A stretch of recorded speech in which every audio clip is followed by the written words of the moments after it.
I spent 20 years helping thousands of parents, and in this video, I'm going to run you through exactly what I've done.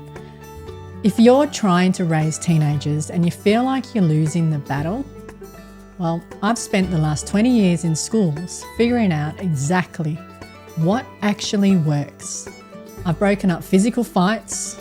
I've had police contact me because a student was listed as a missing person. I've been vomited on, sworn at, and verbally threatened. I've given my lunch to more hungry kids more times than I can count. And I've spent 2 decades in the wreckage of what happens when communication actually fails. My data is not based on 1 or 2 kids.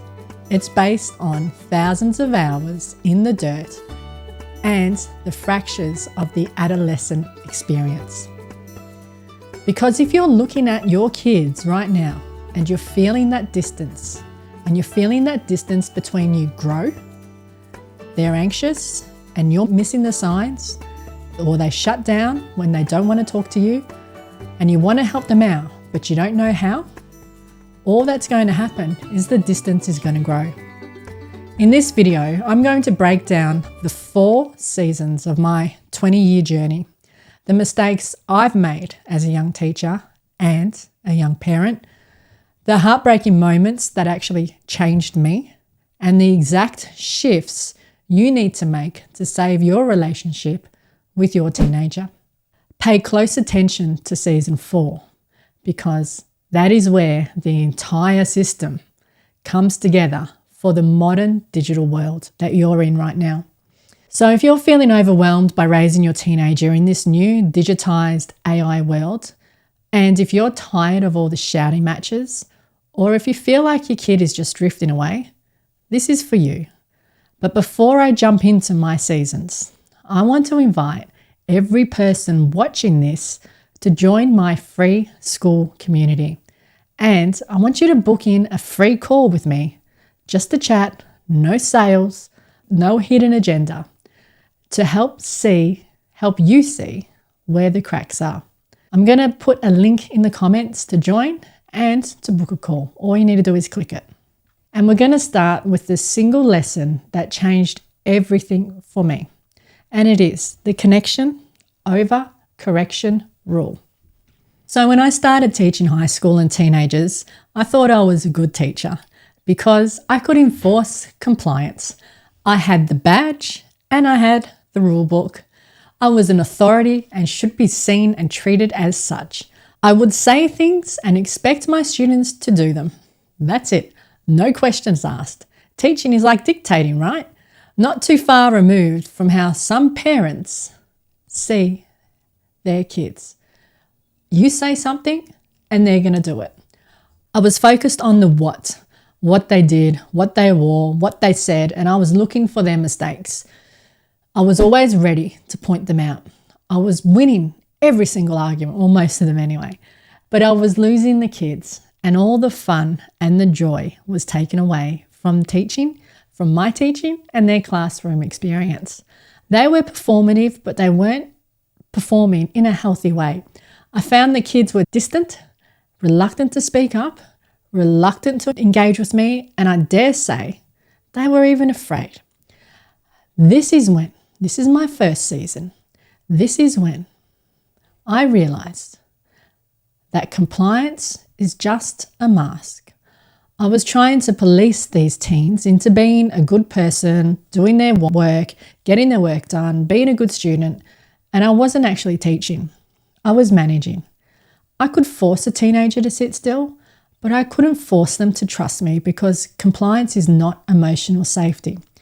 This first season showed me that compliance is not understanding. And also, most parents are trying to control and correct their kids' behaviour with little success because they're focusing on the importance of what they think is compliance. If a kid is compliant to you, then they must be a good kid. I'm here to tell you that is not always the case. Because someone is compliant to what you're asking them to do, it doesn't mean you have their respect, and it doesn't mean there is a connection there. This brings me through to the second season, and this one is a little bit different. This season is where I learnt connection over correction and the importance of it. This season 2 of my life was when my mother passed away. I was 26 years old and I was 26 weeks pregnant with my first child. I didn't have a great relationship with my mother, and it was strained because for her, compliance and control was the only way to parent. We had a very strained relationship. My feeling at the time of her passing was actually one of relief, but now I know it didn't have to be that way. It was then that I decided I'd do things completely differently for my own kids, but more importantly, I started spotting the same parenting patterns in the students I was teaching. I started to recognise and see kids with parents which the relationship was strained, and then they started coming to me in the school I was working at during this time, seeking support. And this was when I realised that connection with the kids and their families was the only way to truly help them and hence correct their issues. Connection over correction always, which has been the tagline of my whole podcast. Where that's actually come from is the season I've just described of my life right there. And this brings me up to season 3. This season proved to me that people can actually have a ton of knowledge, but actually lack the wisdom and the people skills. As my kids grew, our relationship was great. As my kids grew, they were in sports. Their coaches, whilst they were knowledgeable on the game and the skill sets of the sport, they were in no way prepared to handle a group of kids, let alone handle them in such a way that they could get the kids doing what they wanted them to do on the pitch. They were trying to teach skills, but they were yelling at the kids. The parents were yelling at the coaches, and the kids, well, you know what? They just wanted to play. So I ran workshops. I ran workshops for the coaches. I worked closely with the coaches, and I even ran a workshop for the parents and the kids at the club rooms, teaching them how to connect with everyone and improve their relationships. This turned into winning seasons on the pitch. The lesson here that I really learnt from here was that knowledge is not wisdom. And whilst most people and even parents think they understand the dynamics, but they are recalling outdated strategies once used in a completely different world. But they still needed support, building the relationships and the understanding to achieve a positive outcome for the kids that were in their care and the parents that were working with them. This last season covers more than a decade of my learning. I'd moved schools by this time. I'd written a best-selling book on education and parenting. I witnessed the rise of anxiety in our kids, in our schools, and the world went through COVID. This season is where things really fell into place for me. All my learnings from season 1 to 3, compliance is not understanding, connection over correction, knowledge is not wisdom, all boiled down into 3 distinct words and actions that helps hundreds, if not thousands of families through this season. And it is the support, the strategies, and the plan.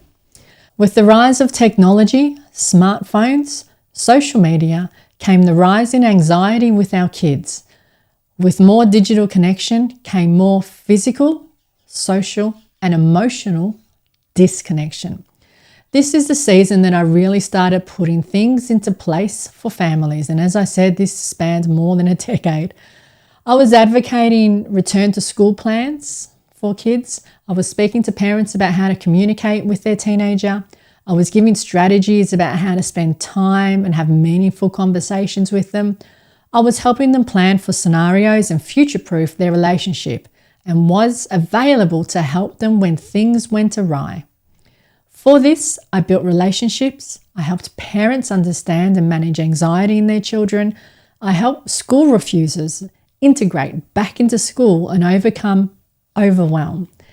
These were parents who were following the latest parenting trends on Instagram and other speakers, but they weren't making any real progress with their kids, all because there is no one blanket rule. It needs to be individualized, and it needs to be done with parents and with kids, not for parents and for kids. The lesson here is that without the support, strategies, and the plan focused on individual circumstances and family situations, everything else is just noise. And it is a hit and hope strategy. It may work for some situations, but not all. And if you want true change, true connection with your kids, you need to seek true support from someone who's been in the trenches, because only they have the strategies and only they can offer you the plan. If you're sitting in a smoking house right now and things are catching on fire, you don't have time to browse generic advice on Instagram or any of those parenting things. You need advice at your fingers. You need an individualized roadmap to get the support that you need. So here's my thing for you. I want you to click the link pinned in the comment right now to join my free school community and book in a clarity call with me. Let's look at the situation in your home together, stop the bleeding, and build your sanctuary. I'll see you on the inside. You're welcome.